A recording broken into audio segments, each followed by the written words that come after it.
NCIAA tournament, the final test of the basketball season, did not play well for neither the men or the women's basketball team, both losing in the quarterfinals. The men had a 19-7 season, were ranked in the top 25 at one point. They had one of their finest seasons in quite a few years. They lost to the Winston-Salem State Rams 60-52. One of the bright spots was the bench play. The Panthers reserve scored 37 points in the game. Junior guard Dejon Stewart led the way, scoring a career-high 17 points, including 3-pointers. Senior forward Cheyenne Cunningham added 14. It ended a terrific season for the Claflin Panthers. After completing a successful indoor track and field season, the Claflin University men and women's outdoor track field teams made a tremendous debut in outdoor track and field season at the Savannah State University Eye-Opener. As Coach Garon Jackson said, overall the teams did a great job. The Panthers were especially impressive on the track. The long sprinters had the best day, with freshman Reginald Gore leading the way once again. He took first place in the men's 400-meter. Zion Murray, a sophomore, added third-place finish in the event. And sophomore Darius Holmes added a third-place finish in the men's 110 hurdles. The reigning CIAA men's indoor 4x400-meter relay team carried their strong efforts into the outdoor when the squad won the 4x400 relay. In field events, sophomore Jacoby Morgan placed second in the men's long jump. Again, the men's track and field season off to a great start outdoor. The Lady Panthers were also impressive as well, with some strong performances. Freshman Fajana Birdseye took center stage when she won the women's 100-meter hurdles. She followed that by winning the women's 400-meter hurdles. Coach Jackson says she continues to prove. The legend, sophomore Zoe Adams, moved from her usual 400-meter run to the 800-meter run. She placed fifth, while senior Jonathan Fuller added a sixth-place finish. Stay tuned for the track season. Your men and women's team outdoor, they'll be competitive.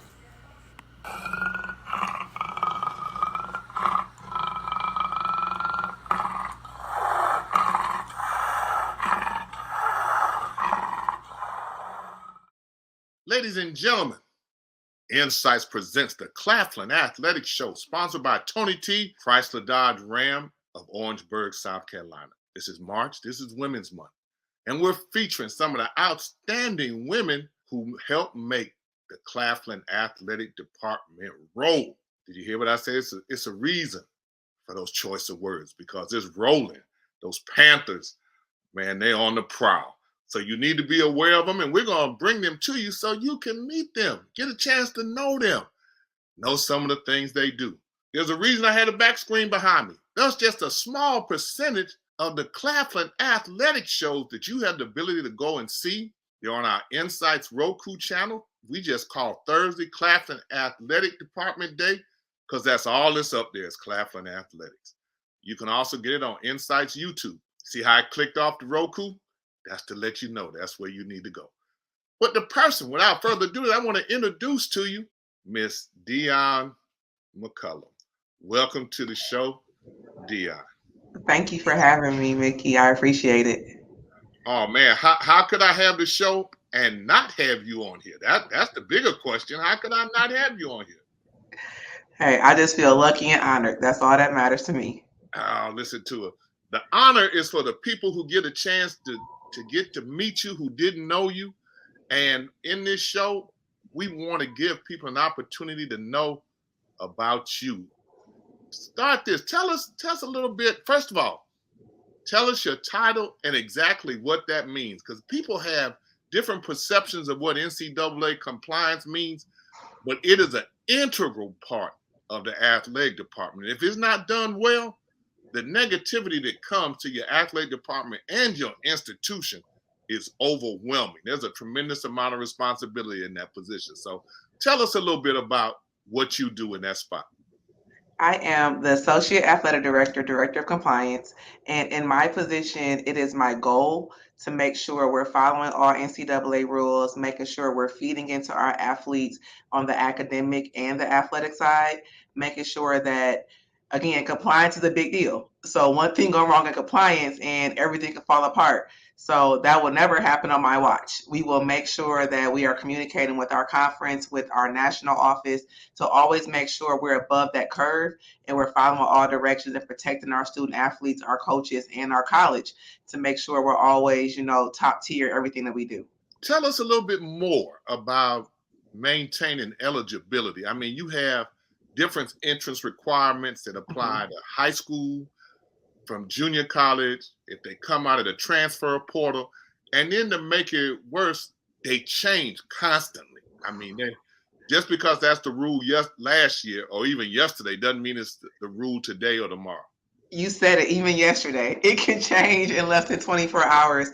But, the big thing is making sure we're aware and in the know. So going to conferences, going to meetings, making sure that we are aware of changes happening, making sure that we are communicating and asking questions. It's okay to communication is key. So asking questions is what helps us always stay above that curve. Making sure who the transfer portal has been major in NCAA. It has been major as it comes to high school athletes and their recruitment, the Division One athletes, because Division One is everything until they realize it's not. And Division Two can have this as much success. So we look at the Division One, Division Two transfers, the portal, the high school. All the rules are different, but they also align to make sure that we're still following the same strategy no matter what level athlete we're getting in. So looking at their transfer, their last full-time semester, if they're a JUCO transfer, if they have an associate's degree, and if they're not looking at transferable credit hours. In high school, with them removing the ACT and SAT, the one thing I always want to make sure is they know while the NCAA may have a rule that ACT, SAT requirement, certain colleges have not. So if you still want to come to Claflin University, that SAT score still matters for admission into our college. So while the NCAA has their rules, colleges have the authority to then go in and put in an extra layer of rules that's going to meet that college requirements and expectations of their students and student athletes. Well, what about those athletes who believe that, if I'm a good athlete, it doesn't matter. They're gonna get me in school anyway. Yeah, that's not how it works anymore. I think it's also a reality check, and it's also about providing education to those athletes. We have the inner city athletes who may not have the support or that coach in their shoulder or that parent doing their research. So as we look at recruiting athletes and look at our coach saying, "Hey, I want this kid," are we educating them? Are we talking to them and telling them what is required in their experiences as they transition into our level? So everybody has this idea about where I should be, the type of athlete I am, but it also takes that real conversation, that open communication, to want to show you that we care about you as a student athlete, but also we're putting the best interest forward as far as it pertains to our student athletes. What do you do in terms of preparing your coaches so that they don't bring the wrong type of athlete into Claflin or try to get the wrong athlete into Claflin and spend a lot of time with an individual that they can't get in school? It's about communication and education. So being a month in, I've had a chance to look at how things are done, how things were done previously, what worked, what didn't work, how I could put my own twist or spin on things. And that's where I am. I have sat down with my boss and say, how do you feel about these certain trainings this summer? How do we feel about maybe changing how these documents are presented and how they're turned into us for better paper trails and education to make sure we're all doing the same thing across the board, no matter what sport. Everybody's treated the same. Everybody's treated equally. Everybody's receiving that same education that makes us top tier. So hey, I have about 3 trainings I want to do across the board as far as compliance. And while it may seem like a lot over the summer, it makes us that much better come next year. And that's what I'm now putting together and taking my notes on and starting to build out what those trainings look like to make sure my coaches know how to go out and operate, how to talk to student athletes and prospective athletes coming into Claflin. Okay, well, one of the things that you have that should be advantageous to you is that your immediate supervisors cut their teeth in NCAA compliance. Mm-hmm. So he understands the significance of doing it. So I'm sure that, you have his unequivocal support in terms of doing it the proper way. Oh, absolutely. From day one. From day one, he says, "Come put your own spin on it, but you know I have you. I got your back." And he has. He's one of the gurus of NCAA compliance.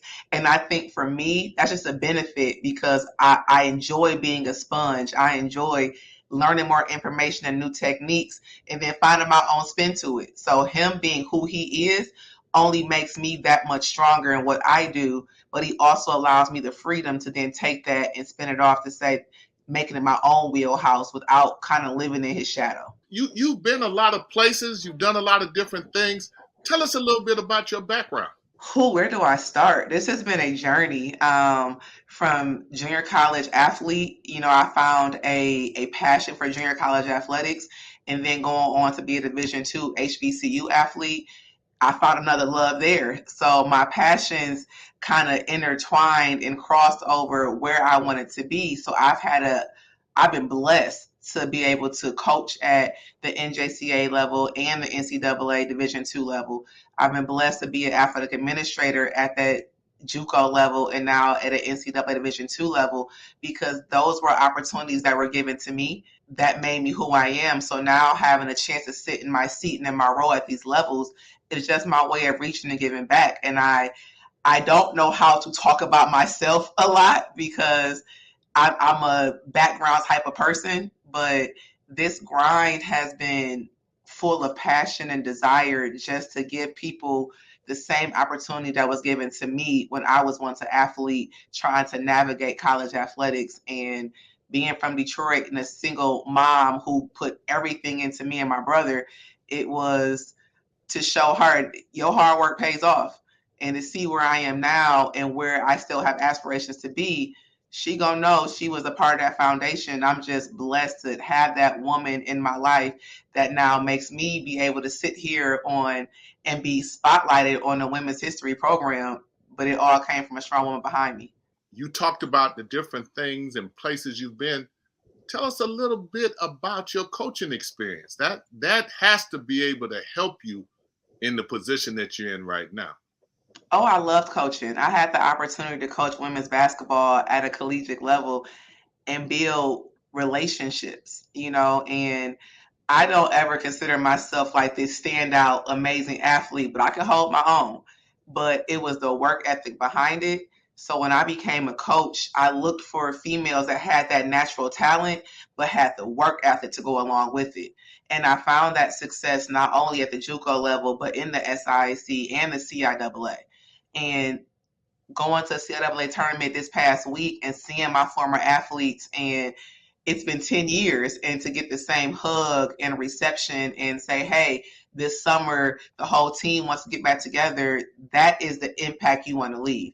Yes, we won games. Yes, we were dominant. Yes, we left a legacy as a coach, but ultimately that means nothing without these relationships and these bonds and being able to talk to them now and attend weddings and baby showers and see them be successful women in life now. So coaching was just a tool. Like I tell them now, athletics is a tool to get where you want to be in life and use that tool effectively. Coaching was a tool for me to affect change and impact lives. Well, you also had some time as an adjunct professor. I'm a woman of many passions. So I had a passion for athletic training and I also had a passion for basketball.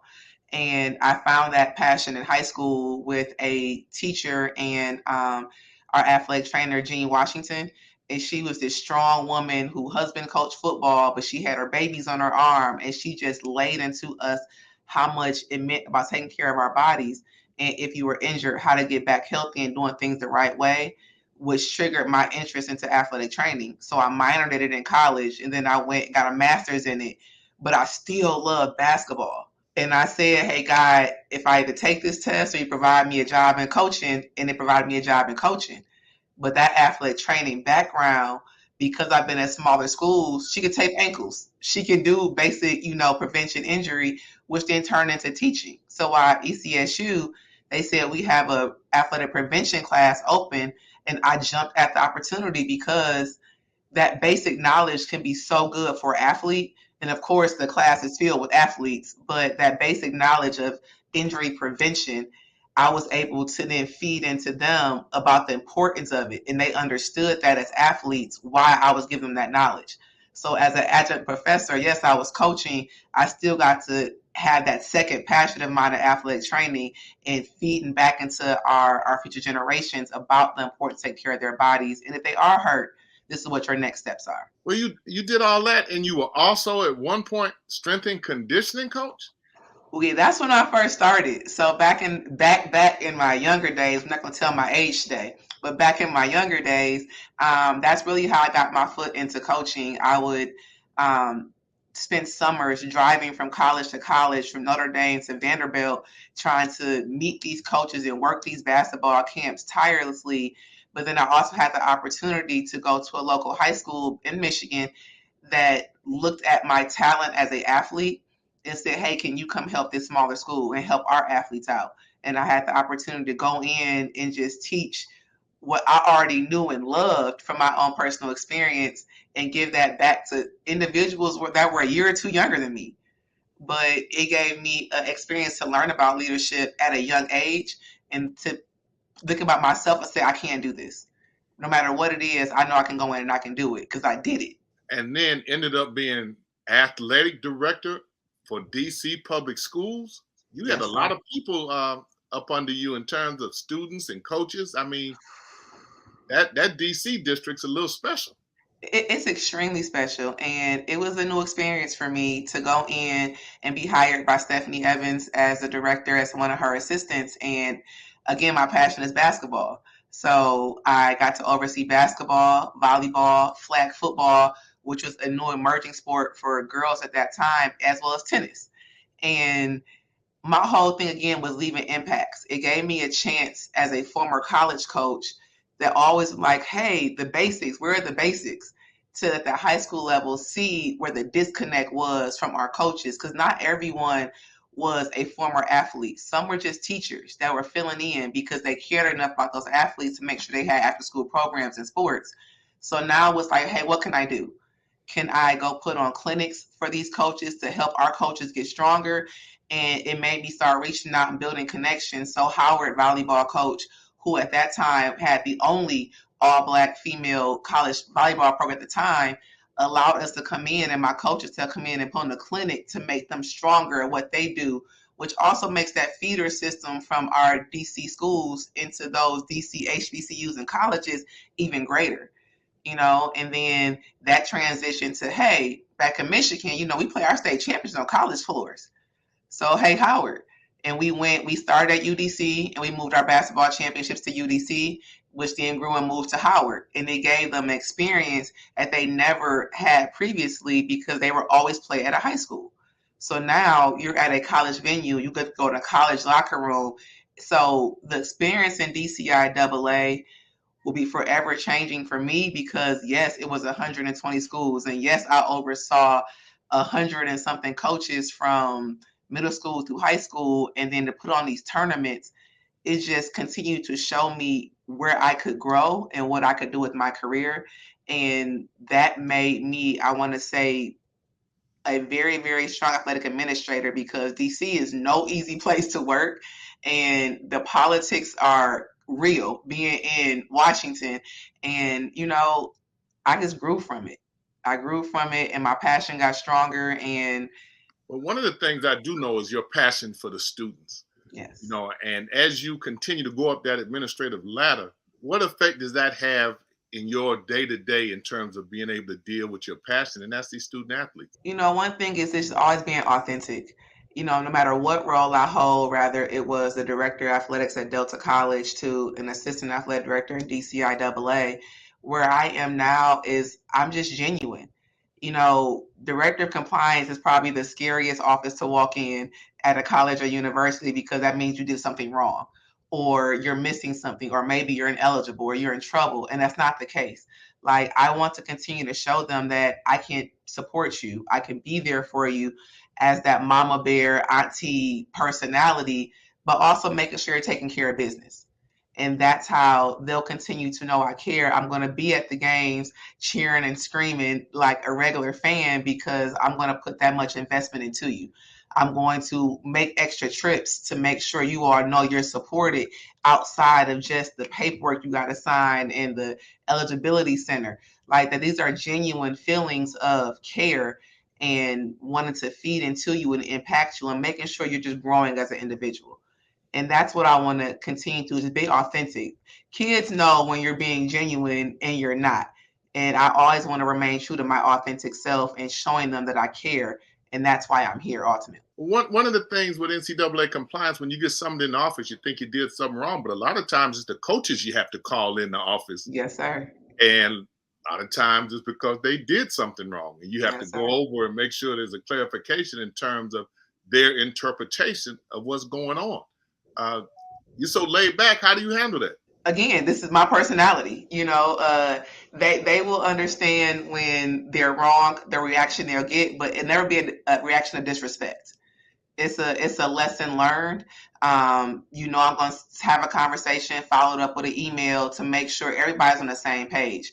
So my demeanor can be calm, and you also understand that if I call you, I'm going to remain calm, but you'll notice a slight change to know I'm serious. But I give you all that up front. I tell you in our trainings and how we communicate, I am OCD. This is what I expect. So you know my expectations going into this relationship and this partnership we have as a Panther family.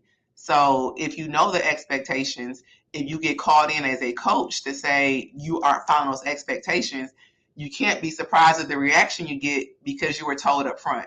And everything you're getting again is authentic and genuine about taking care of our university, our athletic department, our student athletes.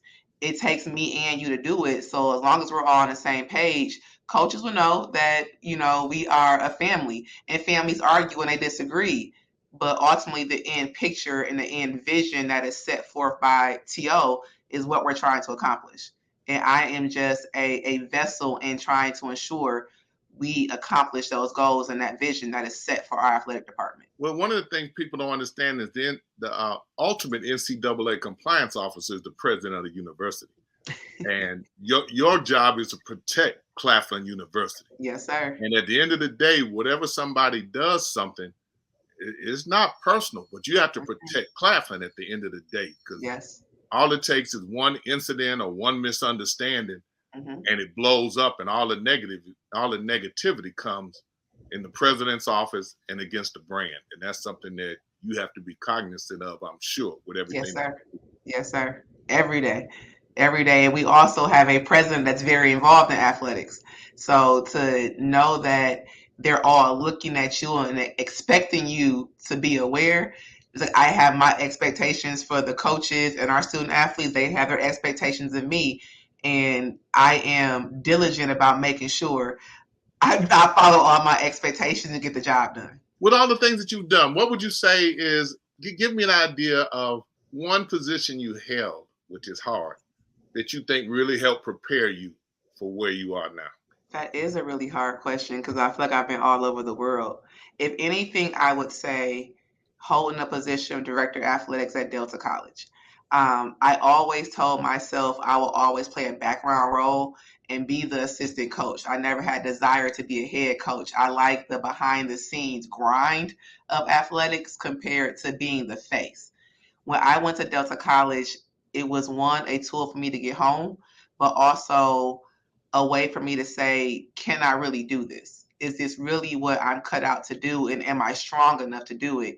And I think in my 4.5 years there, I proved that I was good at what I did, but it came with a lot of adversity. A lot of adversity being the first Black female to hold that role. It came with a lot of adversity knowing that the KKK was formed just an hour away. It came with a lot of adversity of not everyone accepting what I was supposed to do, and what their interpretation of what I was supposed to come in and do. So when I started breaking out of that shell of their expectations and doing more of what I knew was impactful for our athletes, I may not have been the favorite person because I wasn't fitting their norm of what their expectations were. I grew bigger than that. And I think for me, while it was hard and painful at times to have to be able to fight these battles behind the scenes, but then put on the same authentic face for my athletes every single day, it became worth it though. Because I would fight every single battle if that meant my athletes never had to take a hit or be affected or understood or even knew what was going on behind the scenes. So I think if anything, that made me so much stronger as an administrator, but it made my passion so much greater because I can see the politics behind it. And not everybody wants to see our athletes succeed or wants to provide opportunities. And for me, that's what I was there for. That was why God put me in that position. And it just showed me that I'm stronger than I ever imagined.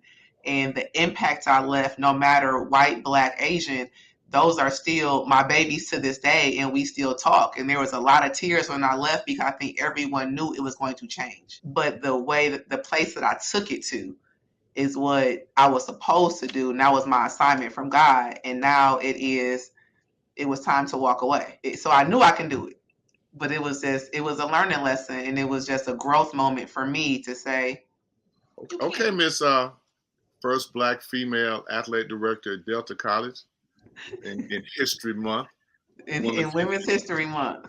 You know, did they? I'm sure they let you know that they thought you needed to be aware that it was almost a privilege for you to be Yes, there because they could do without you real quick. every day, Say every day. every day. But again, my purpose was greater. Absolutely. And now you're the oldest HBCU in South Carolina at an institution that is known for the family atmosphere, Sorry. the ability to work together for one cause, everybody pulling the rope. I know it has to be a tremendous difference for you with the environment and your purpose. It has honestly been a breath of fresh air from day one stepping foot on campus. Everyone was so welcoming.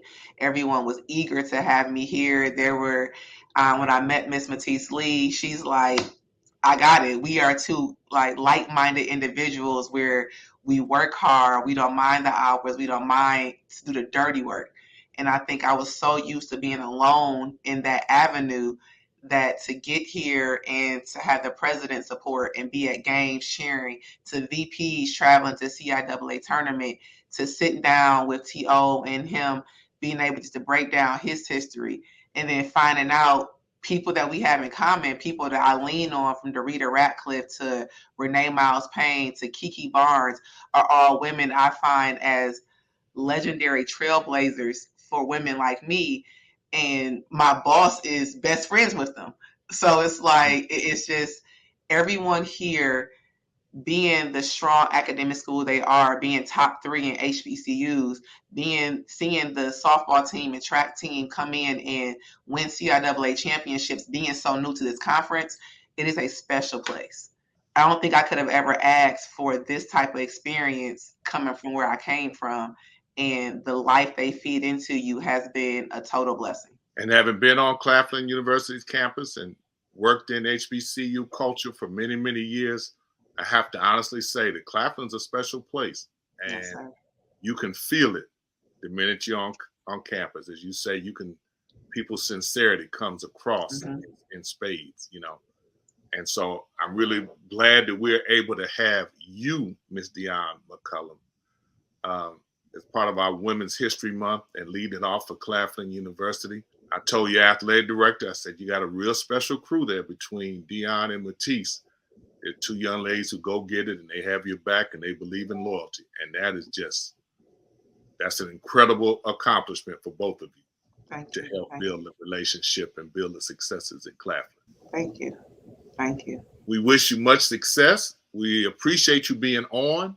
I'm sure that I will see you again on my visits to Claflin and being able to help sell the program, let people know about the brand, let them know about the family atmosphere that exists on campus. And if you go to Claflin, some of these people that you're seeing on the Claflin Athletic Show, you need to walk over to them and introduce yourself. Please do. They meet no strangers. None at all. None. You're a stranger for all of about 2.3 seconds. That's it. That's it. We're a family. We thank you very much. We appreciate you being with us. Stay tuned for Claflin Athletic Show. Every Thursday we have a new feature. And for those that feature that you may have missed, go to Roku on Thursday. Go to Insights Roku 24/7. And all day Thursday, Claflin Athletics. You can catch up on all the shows you've missed, all the teams, all the administrators, advancement. You get to know the inside story of what's going on with Claflin. It's a proud story to tell, and Insights is privileged to be able to help tell it. So long, everybody, and thank you, Dion, for coming on. Thank you for having me. On Facebook. I liked it on Facebook. Follow us on Twitter. Insights. Yeah. 2 I's in the middle. INSiiGHTS. All right, y'all.